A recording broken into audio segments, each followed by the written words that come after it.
suko anador kilo esoa tuma pan keme atiru atuma pani parong ang horka dika tuma pan ke sangadi I get rana oh ador ke goloma nang pa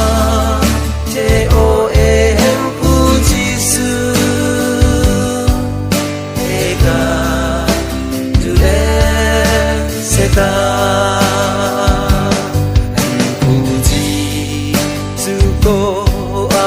anador kilo ang itu pan ke rengala hidup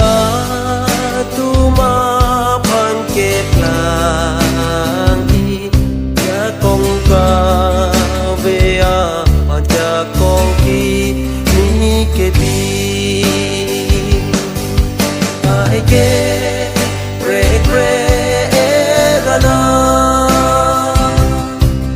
oh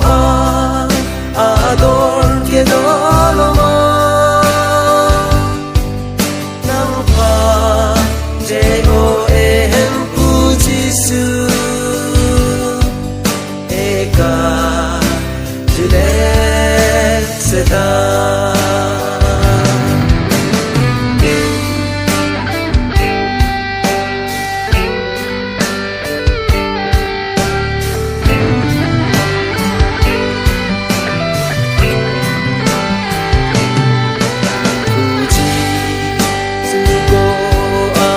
ador kilo te ka vea panje bi over mang hua tung panja abang ke virbo matum mapan kape jok abang I get break oh ador ke doloma nang pa je o em pujisu eka jude seta